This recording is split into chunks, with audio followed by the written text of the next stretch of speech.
Assalamu alaikum wa rahmatullahi ta'ala wa barakatuh. Mes frères et mes sœurs, j'espère que vous allez bien. Aujourd'hui, Inch'Allah ta'ala, on va répondre aux questions du post qu'on a laissé sur notre chaîne YouTube, Inch'Allah ta'ala. Alors, commençons par la première question avant. Salam alaikum, déjà merci pour votre travail. Qu'est-ce que c'est les fils d'écoute de Ruqya? Il y a quelque chose qui bouge dans le dos vers le haut, voilà. Alors, lorsque vous écoutez une ruqya et vous sentez quelque chose qui bouge, que ce soit dans le ventre ou bien en bas du dos, entre les épaules, etc. Si il bouge, il se déplace partout dans le corps, ça signifie qu'il est bloqué. Il est bloqué. Ça peut être une entité, un djinn, une boule de mauvaise énergie, une boule de mauvaise énergie suite à une mauvaise jalousie, ou bien une possession, ou une sorcellerie, ou autre. D'accord? Ça, on dit qu'il y a un mal qui est bloqué dans le ventre, il faut le pousser à sortir. Comment on fait? C'est à travers la hijama et le massage. Le massage avec le huile coranisé la nuit avant de dormir. Une bouteille de huile coranisée, soit par les feux coranisés, ou bien vous demandez à quelqu'un qui maîtrise la récitation à coraniser l'eau, ou de préférence, vous prenez une bouteille de huile, par exemple une bouteille d'huile d'olive, et vous mettez l'eau-parleur, vous lancez une ruqya, vous mettez l'eau-parleur juste à côté de la bouteille, d'accord? Et ça sera coranisé, alors, vous coranisez l'huile, et une chose très importante à vous dire, c'est que les personnes qui sont touchées par la sorcellerie ou bien la possession, jamais coraniser l'eau. Il ne faut jamais coraniser l'eau. Pourquoi? Parce que déjà votre corps il est ouvert, la possession peut monter pour bouger la langue et changer les mots, etc.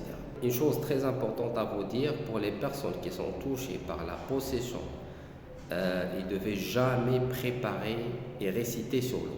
Préparer l'eau coranisée ou bien l'huile coranisée ou réciter sur l'eau. Pourquoi? Parce que votre corps il est ouvert, la possession facilement peut rentrer, monter sur la langue, faire bouger la langue, etc. et changer les mots. Ça, c'est par expérience. J'ai demandé à certains patients d'enregistrer la récitation lorsqu'ils préparent l'eau ou l'huile et j'ai entendu des choses catastrophiques. Donc, vaut mieux soit de réciter à travers les ruqya audio ou bien à travers les feuilles coranisées comme je vous ai montré sur les vidéos de ma chaîne YouTube. Alors, on a dit qu'il faut masser les parties douloureuses chaque jour, la nuit avant de dormir, jusqu'à ce que le mal va disparaître. Parce que si c'est un djinn, on dit, généralement c'est pas le djinn, c'est ce qu'on appelle khadim al-sihr, ça veut dire celui qui travaille pour la sorcellerie. Ça veut dire le roi de djinn, il ramène des petits djinns, il le mélange dans le corps, il le laisse mélanger, il lui demande de faire, il lui donne des ordres, etc. Ça c'est leur travail, etc. C'est pour ça le moment où vous lancez une ruqya, il commence à bouger parce qu'il est mélangé, il est bloqué dans le corps. Donc il faut travailler pour détruire les chaînes, les cadenas, les nœuds, pour le libérer, et elle va sortir facilement. Bien sûr, le lendemain, il va ramener d'autres gîtes. Alors, on a dit la deuxième question. Salam alaikum, c'est quoi un zuhri malaki? Donc, concernant les zuhri malaki, sultani, sulaymani, etc., on a déjà expliqué les signes, etc., sur la vidéo que j'ai mise sur ma chaîne YouTube. Tiziri 93. Salam alaikum mon frère, comment guérir un mal héréditaire et les autres membres de la famille soient. Ça, c'est une très très bonne question. Lorsqu'un problème de mal occulte touche une famille, automatiquement ça va toucher tous les membres de la famille, ils auront les symptômes, les blocages, etc. Les enfants, tout.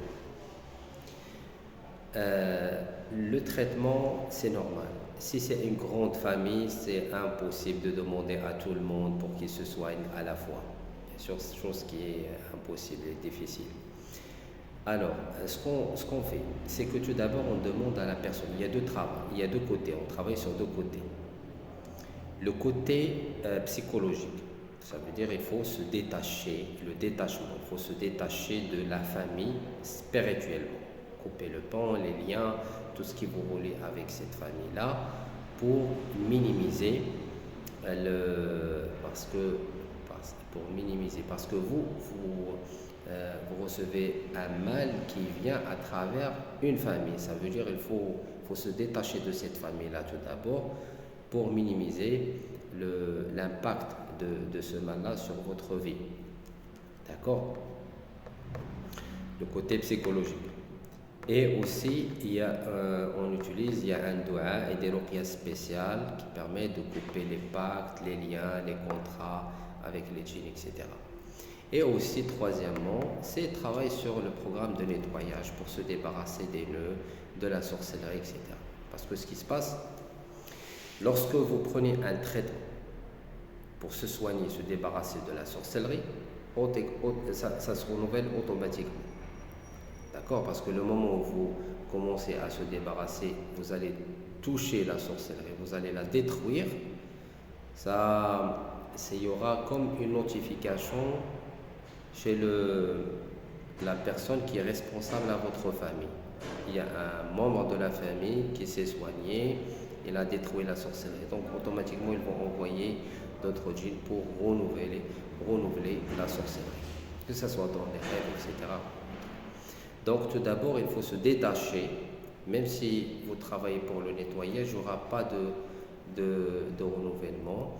Et vous allez bloquer le renouvellement de la sorcellerie. Comme ça, vous allez avancer dans votre vie. Et ce que je viens de vous dire, c'est basé sur des expériences concrètes qu'on a vécues avec des patients. Ça, on a déjà traité ça. Et ça fait partie des cas qui sont compliqués aussi. Tijeri 93, salam alaikum, comment vérifier une maison qui possède des ondes négatives? Le traitement de la maison. Il ne faut pas commencer par la maison ni par les enfants. Commencez par vous-même. Le moment où vous allez vous soigner, ça va soigner 80% du mal qui est chez les enfants et à la maison. D'accord? Pourquoi? Parce que vous êtes la source du mal. Lorsque vous faites la prière, vous lisez le Coran, vous faites du dhikr, l'encens, le lavage, etc., ça influence sur l'entourage, sur l'environnement aussi. Ça change l'énergie, ça change le climat, ça change tout. Et lorsque vous terminez la phase de nettoyage, qui peut prendre 2 semaines par exemple, après vous pouvez nettoyer et travailler sur le nettoyage de la maison. Bien sûr, il faut toujours faire les protections nécessaires avant de soit vaporiser la maison, encenser ou autre. Pourquoi je vous dis ça? Parce qu'on trouve des gens, qu'est-ce qu'ils font? Ils commencent par la maison. Vous êtes, vous avez beaucoup des failles. Les brèches sont ouvertes, votre corps n'est pas protégé. Et vous commencez à vaporiser et déclencher la guerre et des conflits avec les djinns, les habitants dans la maison, ou même les djinns voisins. Donc automatiquement, vous aurez des attaques.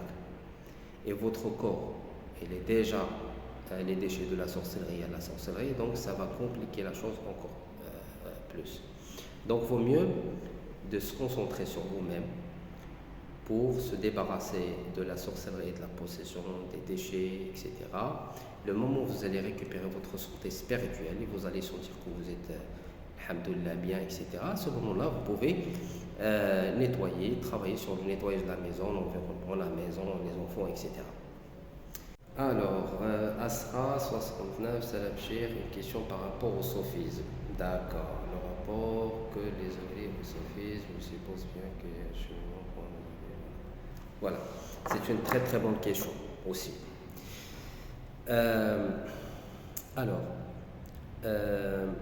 Le tasawwuf, le sophisme, c'est quoi? C'est la science de l'éducation spirituelle. C'est la science spirituelle. C'est la science de la purification. C'est le chemin qui vous guide vers Allah. C'est le chemin sur lequel vous trouvez la paix, l'amour d'Allah, la lumière, le dhikr, la guérison, la facilité dans la vie, tout ce que vous souhaitez avoir. D'accord? Et généralement, ça c'est ce que les ouvriers cherchent. Ils cherchent la guérison, cherchent le chemin de digue, le chemin de lumière, le chemin de la spiritualité, la science, la purification, l'éducation spirituelle, etc. Donc, tous ces sujets-là, ça se trouve dans le chemin de Tasawwuf. Lorsqu'on dit Tasawwuf, parce que le Tasawwuf, il traite le côté spirituel. On a déjà parlé que les personnes généralement zuhri, ils ont le côté corporel, le côté spirituel. D'accord? Et le zuhri, il a le côté spirituel plus élevé que le côté corporel. Et le tasawwuf, il parle de tout ce qui est cœur, de tout ce qui est âme, tout ce qui est purification de l'âme, etc., la lumière et tout. C'est pour ça qu'il y a ce genre de liaison entre les zuhri et le tasawwuf. Mais on parle du vrai tasawwuf, le vrai soufisme. Je vous dis que le tasawwuf, ça fait partie de notre dîn, ça fait partie de notre religion. Parce que le hadith du prophète sallallahu alayhi wa sallam, de Sayyidina Omar ibn Khattab radiyallahu anhu, vous le connaissez tous. بينما نحن جلوس عند النبي صلى الله عليه وسلم اطلع علينا رجل شديد بياض الثياب شديد سواد الشعر لا يرى عليه اثر السفر ولا يعرفه منا احد. Il parle sur les degrés de l'islam. Il y a l'islam, il y a l'iman, il y a l'ihsan. Islam, c'est les 5 piliers. Shahada, Ashhadu an la ilaha illallah, la prière, le jeûne, le pèlerinage, le zakat, etc. Le hajj et le mois de Ramadan, le jeûne. L'iman, ça concerne tout ce qui est cœur. On dit an tu'mina billahi, c'est croire à Dieu, croire aux anges, aux prophètes, les livres d'Allah, etc. Donc ça c'est l'iman. Et croire aussi au destin, le destin khayri wa sharri. Donc ça c'est l'iman, c'est le cœur. Ça veut dire croire à des choses que vous ne voyez pas. Donc ça c'est le cœur, al-iman, le deuxième degré. On a le premier degré, c'est l'islam, c'est tout ce qui est lié aux actes corporels, la prière, le jeûne, etc. L'iman, c'est lié au cœur. Et le troisième degré, c'est l'ihsan, l'excellence. Ihsan, c'est lié à tout ce qui est âme, tout ce qui est purification de l'âme, et la lumière, etc. Donc, tout le sujet de tasawwuf, ça parle sur l'âme. Donc, le sujet de tasawwuf, c'est lié à la science de l'âme, la science de purification. Ce qu'on appelle ilm al-tazkiya, ou tazkiyatun nafs, ou tarbiyatun nafs. Le cœur, tout ce qui est croyance, ça c'est le tawhid, ilmul iman, la science de la croyance. Et on a l'islam, c'est le fiqh, fiqh l'ibadat, les actes d'adoration, la prière, etc. Donc c'est ça notre dîn. Et tout ça, on l'appelle ad-din, al-islam, dinul islam. Donc notre dîn, il a 3 degrés. D'accord? Ça veut dire notre dîn, c'est pas seulement faire la prière. Non, il faut faire la prière, ça c'est le premier degré. Il faut aussi que tu travailles pour que tu passes au deuxième degré. Et aussi, lorsque tu passes au degré de l'iman, il faut aussi travailler pour arriver au troisième degré, c'est l'excellence. Et bien sûr, il faut, pour savoir comment passer de l'islam vers l'iman, vers l'excellence, il faut quelqu'un qui connaît bien le chemin pour qu'il vous guide pendant cette cheminement. Et ça, c'est ce qu'on appelle le guide spirituel ou bien le shir de la purification et de l'éducation. Alors ça, on parle, ça c'est théoriquement parlant. Mais si on parle sur ce qui se passe actuellement dans le monde, ça c'est très très difficile de trouver ça. Et je ne vous dis pas ça pour vous désespérer, mais lorsque je vois ce qui se passe dans le monde et dans le chemin de tasawwuf, des turuq, sans spécifier des tariqas ou quoi que ce soit, parce qu'il y en a plusieurs, il y a des vrais chouyoukhs. Il y a d'autres choses qu'il ne faut pas dire, donc je préfère de ne pas aussi détailler beaucoup de choses. Bref, Je pense que vous avez compris. Espérons que toute personne qui est zohri, qui se sent qu'il est rattaché au monde spirituel, de travailler sur la purification tout d'abord, de aussi apprendre votre religion, d'accord, tout ce qui est prière, les invocations, le dhikr, etc. Faire ce qui est obligatoire, faire ce qu'il faut faire, et Inch'Allah Ta'ala, après Allah Tabaraka wa Ta'ala, il vous guidera vers quelqu'un qui peut vous ramener vers Dieu, Inch'Allah Ta'ala. Alors, salam alaikum, BBB 6878, salam alaikum, comment développer la zohriya? Comment développer la zohriya? Tout d'abord, il faut travailler toujours sur la phase de nettoyage. C'est très très important. Il faut que votre corps soit bien purifié, nettoyé. Il n'y a pas de la sorcellerie, il n'y a pas les brèches sont sécurisées, il n'y a pas des nœuds, des déchets de la sorcellerie, etc. S'il y a des pactes, des contrats, quelque chose qui est hérité, tout. Ça veut dire un nettoyage complet. Après, vous serez guidé pour rentrer dans la phase de la lumière. Parce qu'il faut, pour que vous puissiez travailler sur la lumière, sur le côté spirituel, il faut préparer aussi la place, là où vous allez mettre la lumière. Parce que vous allez faire des dhikrs, des actes d'adoration, des méditations, des entraînements spirituels. Ça va vous permettre d'avoir une lumière. Cette lumière, il faut que vous puissiez préparer la place là où vous allez mettre cette lumière pour que vous puissiez avancer dans le chemin et dans le chemin spirituel, le chemin de la lumière, le chemin d'Allah Ta'ala. Sinon, si vous continuez à faire par exemple maintenant des dhikrs pour avoir la lumière et avancer, développer vos qualités spirituelles sans avoir donné d'importance et travailler sur le côté de purification, vous serez, ça veut dire que vous aurez une instabilité dans le chemin. Parfois, il y a des attaques, des renouvellements, des problèmes avec des djinns, etc. Et parfois, vous trouvez, il y a des visions, même les visions sont mélangées parce que vous êtes entouré par des shayatines, etc. Votre qarine, il est fort, etc. Donc, il y a beaucoup de choses. C'est pour ça on insiste tout d'abord de travailler sur la phase de nettoyage. Après, Inch'Allah, vous aurez tout le temps pour avancer dans le chemin de la spiritualité, qu'Allah vous guide vers le droit chemin. Salam alaikum, cher. Mais comment modifier l'état de conscience en islam? Gamma d'état et d'état. Voilà.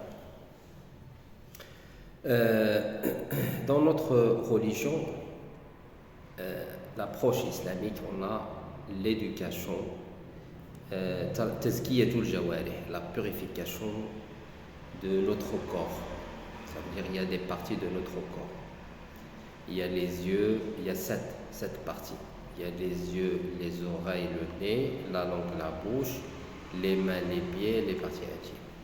Donc on dit les 7. Pourquoi les 7?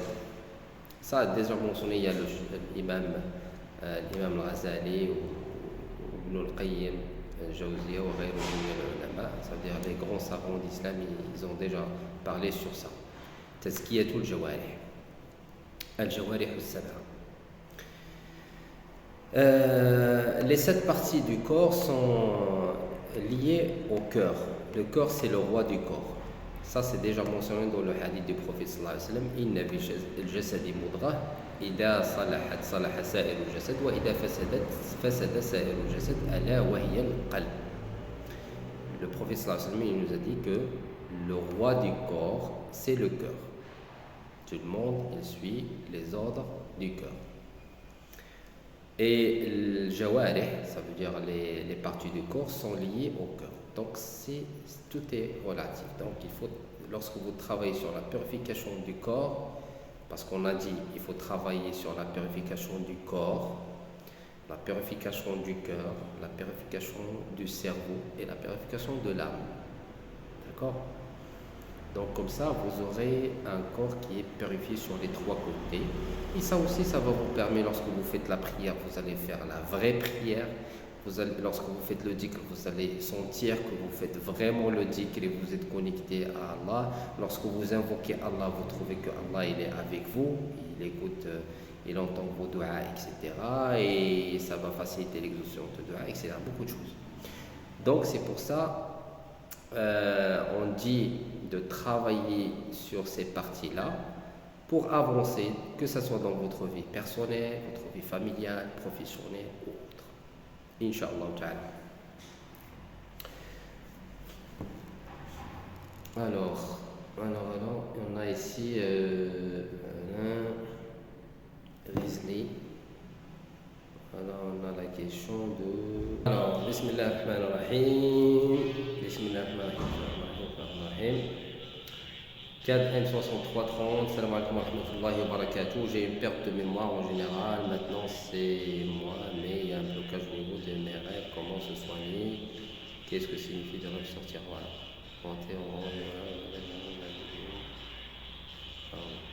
Alors je vais vous dire une chose.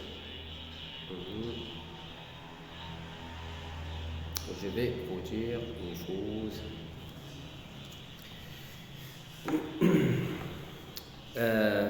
Zuhri qui a le perte de mémoire, manque de concentration, problème situé au niveau de la tête, au niveau de les nerfs de la tête.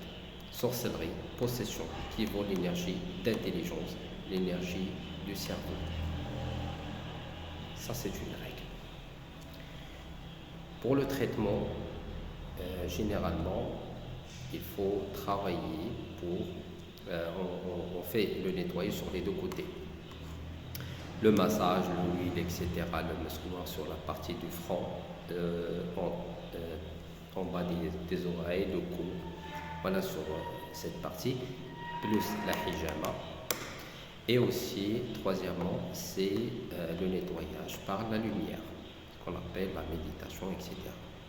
Ça, je vais vous le montrer après, Inch'Allah, parce que ça, on le fait en privé avec certains disciples et patients avec qui on fait l'accompagnement et le suivi. On leur montre comment méditer pour travailler sur la lumière, amplifier la lumière, la protection, la guérison par la lumière. Ça, c'est un niveau avancé lorsque vous finalisez le nettoyage par les huiles, l'encens, etc. Donc, ici, on a dit, voilà, manque de concentration, tout ce qui est problème, donc c'est lié à ça. Signifie sortir. Sortir de son corps dans les rêves. Ça c'est, on peut dire que votre âme, il est capable de sortir sortir du corps. Généralement les Ohri, ils ont cette qualité-là de sortir, que leur âme, il sort du corps. La nuit, ils circulent dans les univers, dans le monde. Ça dépend. C'est le Zohri. Son âme, il est rattaché à la dunya. Il va circuler dans les supermarchés, dans les restaurants, dans les cafétérias, etc. Voilà, dans les boîtes de nuit. Si son âme, elle est rattachée au monde divin, au monde d'Allah Ta'ala, le paradis, les prophètes, etc., la nuit, il va rencontrer les gens d'Allah, les anges, la lumière. Voilà, il va voyager dans les autres univers s'il est capable à faire ça. S'il a un degré un peu élevé, il peut voyager et dépasser d'autres univers. Il y a un autre niveau, c'est que si son âme elle est vraiment éveillée, il a l'éveil spirituel à un niveau élevé, et il peut même dans la journée, son âme elle peut voyager. Tu le vois, il est avec vous maintenant, mais son âme, on ne sait pas il est où. Il y a d'autres niveaux, pour ne pas rentrer dans les détails. Alors, passons salam alaikum, comment éveiller son esprit. L'éveil spirituel, toujours, il y a une règle. Un Zohri qui a les signes des Zohri. Parce qu'on trouve des Zohri qui ne leur restent que les signes. Il a le M, la croix, l'aide 111, le nom d'Allah, Mohammed et tout. Mais nous, on se base plus que les signes physiques, on se base sur les signes spirituels pour voir ce Zuhri-là, il lui reste combien de Zuhriya? Combien de Zuhriya? Parce qu'on trouve des Zuhri Sulaymani, Malaki, Sultani ou autres, mais il n'a que 2% de Zuhriya qui lui reste, ou bien même il a 10%. Quand même, il y a ceux qui n'ont rien, ils n'ont que les problèmes et la possession qui leur reste. Donc il faut tout d'abord, comme j'ai dit toujours, Zuhri, il faut qu'on fasse un diagnostic pour savoir son état spirituel. Il est de quel niveau. Après, on le donne le programme à suivre pour qu'il arrive à l'éveil spirituel. Parce qu'on traite cas par cas. Alors, salam alaikum mon frère, j'ai un djinn amoureuse et sorcière que j'en sais présent. Alors, ce monsieur-là, il s'appelle Souleymane Maro. Alors, je vais vous dire.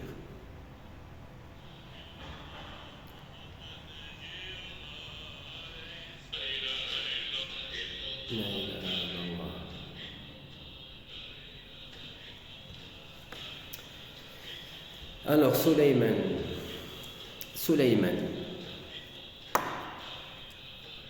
vous avez, je pense que c'est une femme, djinn amoureuse, une femme, djinniya amoureuse de toi. Pourquoi il t'a choisi? Certes, vous avez fait quelque chose qui l'a attiré vers vous. Ça c'est une règle. Les djinns, ils ne viennent pas comme ça chez la personne. Il faut que la personne fait quelque chose pour que les djinns viennent vers lui. Déjà, les djinns, surtout le djinn amoureux, actuellement, il existe partout. Surtout dans les réseaux sociaux, surtout TikTok, les vidéos TikTok, les vidéos, les influenceurs, parce qu'il y a des pages des influenceurs, il n'y a que les djinns amoureux là-bas. Si tu rentres sur la page, tu vois les vidéos, etc., tu vas absorber toute l'énergie qu'ils ont, parce que l'énergie qu'ils ont, c'est l'énergie du haram, de la dunya, de la sexualité, de tout ce qui vous attire vers les femmes, etc. Donc c'est normal, vous serez attiré à ce monde-là. Et c'est ce qui va attirer les djinns si vous avez une énergie. Parce que les djinns, ils vous cherchent si vraiment vous avez quelque chose en particulier. Une énergie, vous avez une lumière, etc. Ils vont vous posséder pour exploiter votre énergie et vos dons. J'ai du magnétique en moi, dans mes mains et mon cerveau. C'est quoi? Quelqu'un qui se sent qui n'est pas normal, il a quelque chose en particulier, quelque chose de spécial. Il ne faut pas chercher sur internet beaucoup, parce que peut-être que vous allez tomber sur des sites, des vidéos, des choses qui ne vont pas vous donner la bonne information, ou bien vous aurez la bonne information, mais ça sera interprété pas correctement à travers votre oreille, parce que derrière, il faut savoir que vous êtes suivi, entouré par des djinns. Ils vont vous orienter vers leur chemin. Ils vous disent voilà, essayez ça, voilà, on vous ça. Vous avez telle ou telle compétence, telle ou telle capacité. Donc, tout ça, c'est le djinn qui vous guide pour vous ramener dans le chemin de la spiritualité, dans le chemin de la voyance, dans le chemin de la sorcellerie, indirectement. D'accord? Parce qu'il y a des gens qui me disent, voilà, je voyais dans les rêves, il y a quelqu'un qui vient, qui me donne un dhikr, qui me donne ça, qui me donne ça. Donc il faut savoir comment distinguer entre les gens d'Allah et les djinns qui viennent sous forme de la lumière, sous forme des anges, etc. Salam, je viens d'apprendre que je suis Zuhri, je pose beaucoup de questions, d'accord. Merci beaucoup, professeur, qu'Allah vous bénisse. Amin, amin, barakallahu fikum. Alors, salam alaikum, dans le domaine de l'Okia, que signifie l'air qui sort du corps même sans faire ok. Alors, l'air qui sort, euh, glaire, vous toussez, euh, la diarrhée, tout ça, c'est le corps, il dégage le mal avec cette manière. D'accord. Ça veut dire une mauvaise énergie, quelque chose du mal qui rentre dans le corps et ça sort comme ça. Salam alaikum, tu es la lumière pour la récompense. Amin, amin. Fais pour nous faire comment protéger pendant les règles. Oui, Fatim 2768. Une question concernant la protection pendant les menstrues, pendant les règles. Il faut faire tout, sauf la prière. Ça veut dire il faut faire des dhikr de protection, surtout la nuit, et utiliser le musc noir.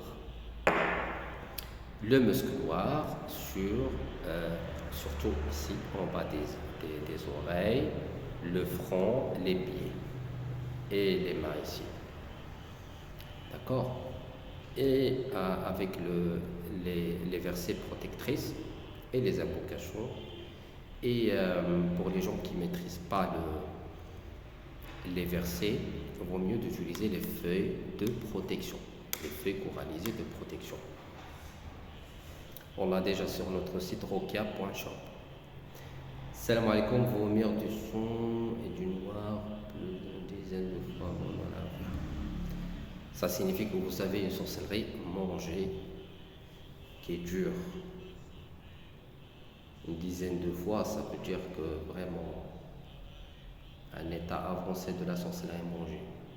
Il faut continuer à faire le traitement, pas seulement d'écouter le ruqya, mais il faut aussi utiliser les plantes, comme j'ai expliqué, le séné, avec le safran, boire de l'eau coranisée et le miel, du miel avec les plantes. Omnia 333, Salam, dis-moi, il est bien, on vient de voir le troisième œil.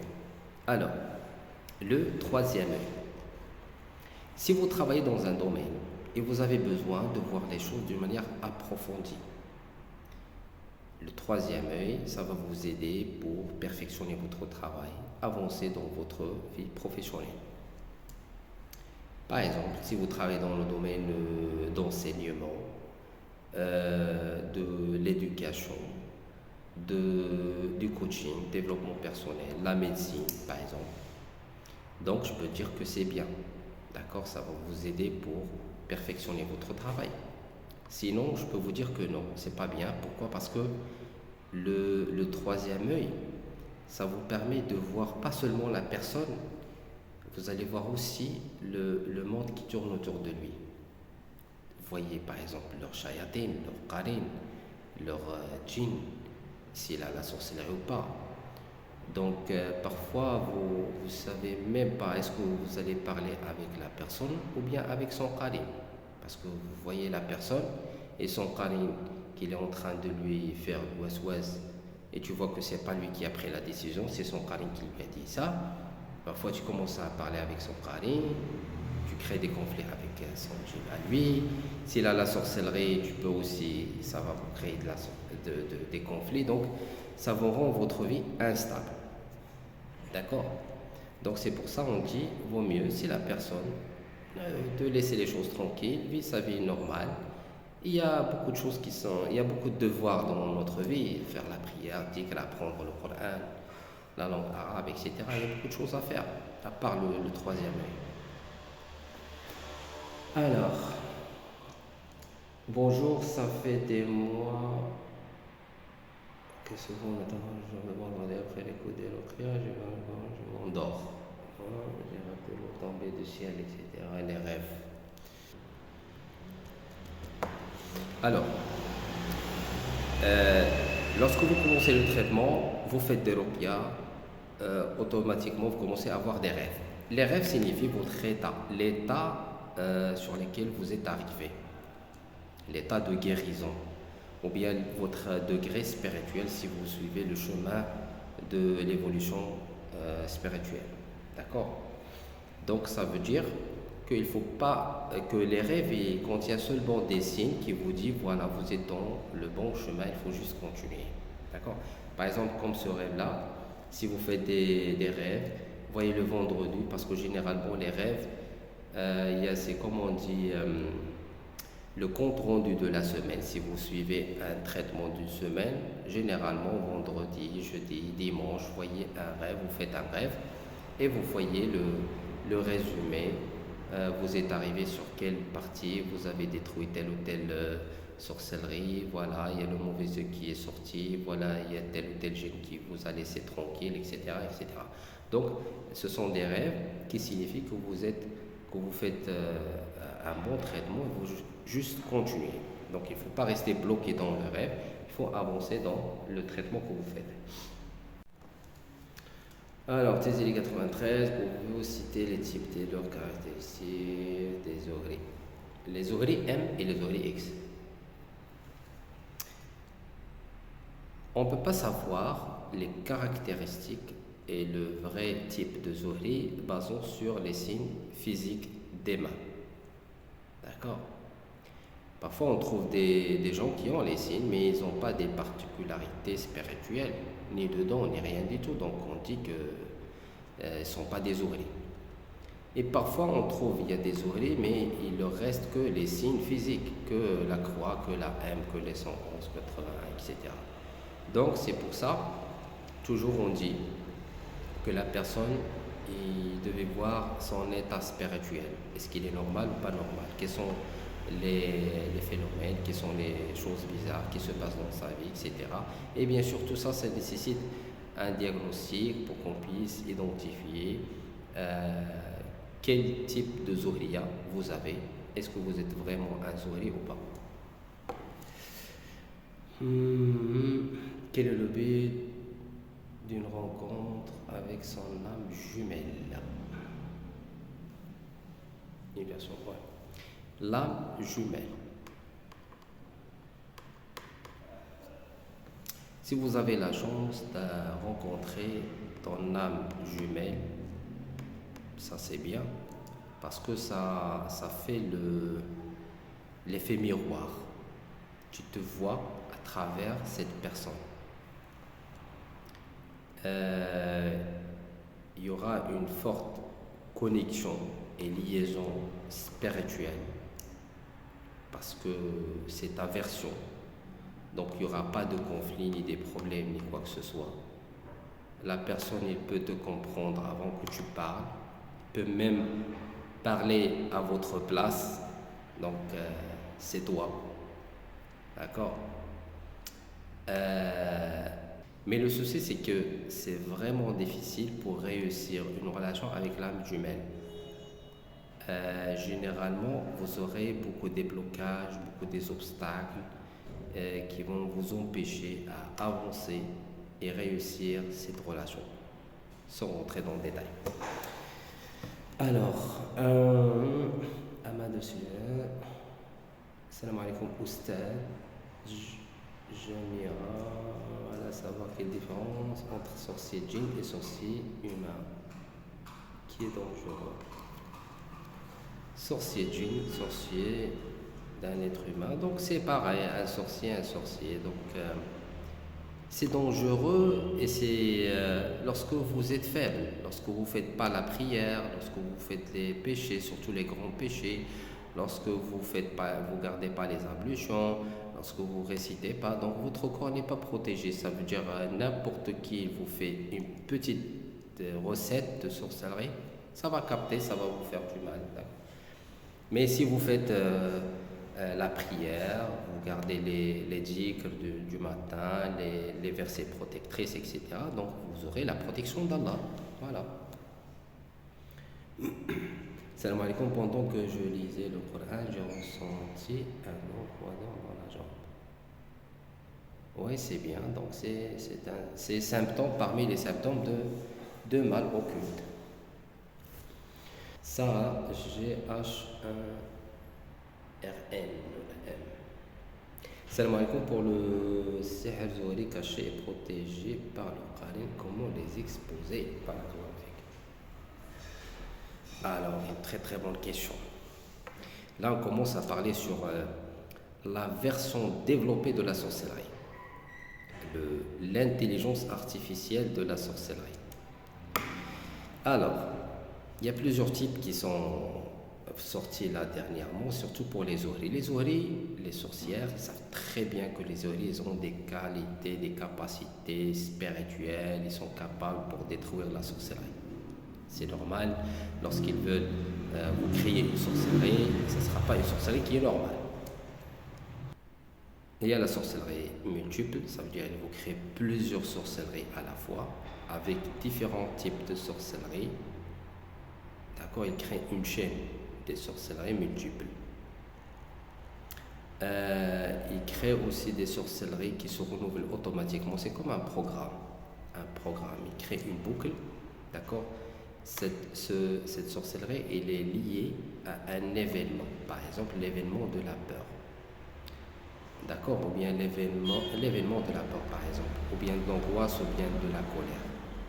À chaque fois que tu te mets en colère, ou bien dans les sentiments de la peur, ça renforce la sorcellerie, ça renouvelle. D'accord. Ou bien il est relié à un événement. Ça veut dire une sorcellerie qui se déclenche à chaque fois que vous allez rencontrer quelqu'un pour le sujet de mariage. C'est pour ça le sujet des gens, sa vie il est normal, il écoute les ruqya, il faut les traitements, il n'y a pas de symptômes. Et le jour où elle va rencontrer quelqu'un pour le sujet du mariage, surtout pour le halal, si une relation comme ça pour jouer, ça passe très très bien. Mais pour le halal, pour le mariage, ça crée les problèmes. Ça crée les problèmes. Douleurs, migraines, conflits, etc. Voilà. Donc c'est une sorcellerie qui se déclenche. Un événement spécial. Donc il faut couper, il faut détruire cette sorcellerie. Il y a un traitement spécial qu'il faut faire. Assalamu alaikum. C'est quoi Zohri al-Kaf? Zohri al-Kaf, c'est un Zohri qui a un don, un baraka sur les mains. Ça veut dire s'il met la main sur quelqu'un qui a un problème, maladie corporelle, spirituelle, mauvaise jalousie, etc., possession, il absorbe le mal avec ses mains. Bien sûr, après, il y aura des conséquences. Il faut que la personne soit capable pour qu'il supporte ça, parce qu'il y a certaines négativités que la personne n'est pas capable pour la supporter. C'est pour ça qu'il aura des problèmes sur sa vie. Ça veut dire le Zohri guérisseur, s'il reste sur quelqu'un, s'il met les mains sur quelqu'un, il absorbe la négativité, les mauvaises énergies, le problème que la personne est là. S'il arrive à supporter ce mal-là, il peut s'adapter, après il va travailler pour le dégager.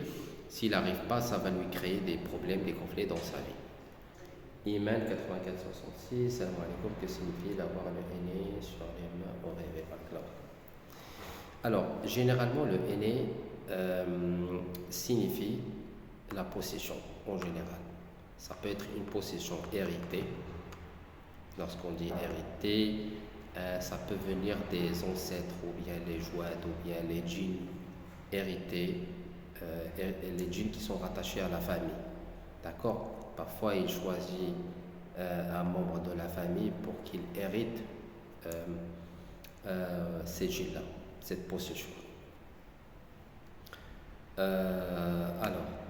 Et ça peut être suite à une possession de djinn amoureux. C'est qu'un djinn amoureux qui vous a choisi et veut créer des pactes, des contrats avec vous, et fait le henna, le henné dans les rêves. Donc le deuxième, c'est pas bien. Le premier, il faut s'assurer, est-ce que ça fait partie des choses héritées de la famille ou pas. Alors, Estérique, 80, je suis désolé avec le nom de date. Mohamed à gauche, écriture.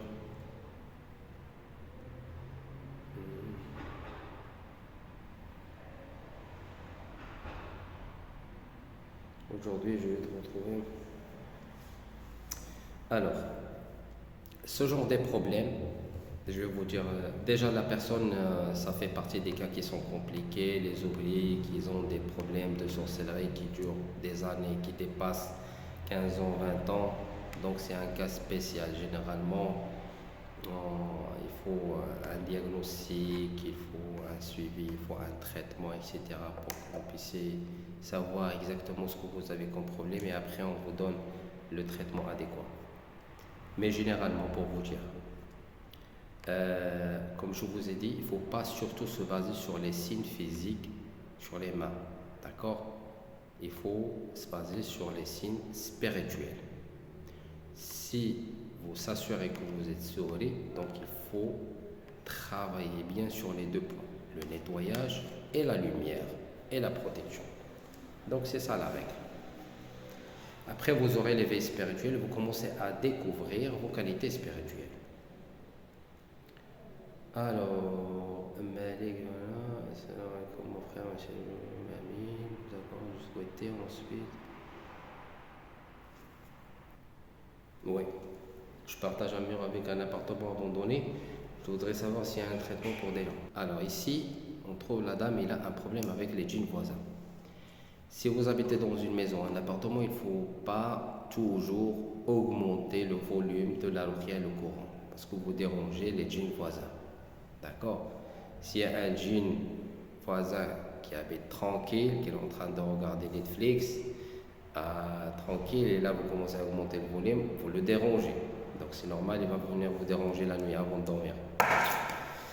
Alors, salam alaikum, que pensez-vous du Reiki et aussi que pensez-vous du Jawid pour aider la ruqya? Alors, le Reiki, c'est une sorte d'entraînement spirituel qui vous permet de se connecter aux esprits, au monde des esprits pour avoir de l'aide. Ça peut être des esprits qui vous aident dans le domaine, que ce soit de développement personnel, coaching, guérisseur, magnétiseur ou autre. C'est une sorte de contrat de possession. D'accord? Parce que les gens, ils soignent à travers des esprits qui vous guident, qui vous donnent la science, comment guérir les gens, comment travailler sur les chakras, les nettoyer, la méditation, comment se connecter à tel ou tel esprit. Voilà, il y a beaucoup des protocoles de méditation. Dans notre religion, on a le chemin de spirituel, il est encadré par une loi. La loi, c'est la charia. La charia. Déjà, pour faire une méditation, on doit faire une protection pour se protéger pendant la méditation qu'on fait. Ça veut dire, le moment où on va connecter notre âme à la source divine, la source de la lumière, à Allah tabaraka wa ta'ala, on doit protéger notre corps pour ne pas avoir des attaques des esprits. D'accord? Parce que le moment où votre âme va sortir du corps et va rentrer dans le monde éthérique, le monde spirituel, il va rencontrer beaucoup de choses. Des djinns, des esprits qui fait partie d'autres univers, etc., etc. Et parfois vous aurez des contacts avec certains djinns. C'est pour ça que vous aurez des guides spirituels qui vous guident pendant ce chemin pour atteindre la sagesse divine et atteindre la science spirituelle qui vous ramène vers Allah tabaraka wa ta'ala pour avoir la lumière et la baraka. Donc notre chemin, on ne se connecte pas seulement à la nature pour avoir l'énergie de la nature, on se connecte à la source divine, c'est Allah tabaraka wa ta'ala. Donc c'est ça la différence, ça veut dire qu'on peut avoir tout ce qu'il y a dans les autres traditions, on peut l'avoir dans notre religion aussi. Et on est protégé, d'accord, contre toutes sortes des attaques. On ne fait pas de contrat avec les djinns, ni des esprits, ni des gens, ni rien du tout.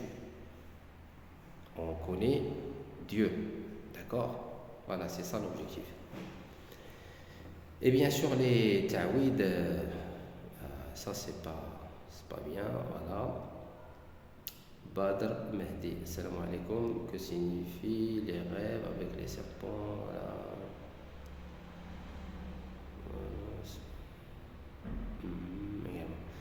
Voilà, les rêves des serpents, ce sont les djinns. Les djinns, voilà. Donc ça dépend de rêves. Donc les djinns. Généralement, c'est khuddam sihr, c'est-à-dire les djinns qui travaillent pour la sorcellerie. Bonsoir, cher marabout. Ma question est la suivante. Quel est le remède d'intoxication mangé avec les ennemis, savoir et la suite de remède? Alors, marabout, je ne suis pas marabout, déjà, mais je sais que voilà, les pays africains ne connaissent que les marabouts. Alors, quel est le remède d'intoxication mangée? Donc, je parle de la sorcellerie mangée. Donc, c'est suivre le traitement de la sorcellerie mangée. Voilà, et le traitement de la sorcellerie mangée, je l'ai déjà parlé sur les vidéos sur ma chaîne YouTube. Salam alaikum, une famille victime du pacte diabolique héritée depuis 400 ans. Cette famille n'arrive pas à soigner la solution. Comme j'ai dit, problème, sorcellerie héritée, pacte, sacrifice hérité. Déjà, c'est un cas qu'on traite chaque cas individuel. Donc, tout d'abord, il faut travailler pour se détacher, le détachement, se détacher de la famille, couper les liens, les relations avec la famille, tout, physique et éthérique et spirituel et psychologique. Travailler, comme j'ai dit, sur le côté psychologique pour nettoyer, couper les liens, tout, pour ne pas avoir des tentations de renouvellement à chaque fois. Et troisièmement, c'est travailler sur le nettoyage de tout ce qui reste dans votre corps, de la sorcellerie, des nœuds, de la saleté et tout. Et la protection aussi. Donc il faut travailler sur ces quatre parties-là à la fois. D'accord? Vous travaillez, on définit les 4 points, vous travaillez pendant, ça veut dire deux semaines. Après, on fait le diagnostic, le suivi pour voir vous êtes arrivé sur quel état. On définit les points sur lesquels il faut travailler encore plus, et ainsi de suite. Comme ça, vous arrivez à la guérison, Inch'Allah Ta'ala. Voilà, c'était ça.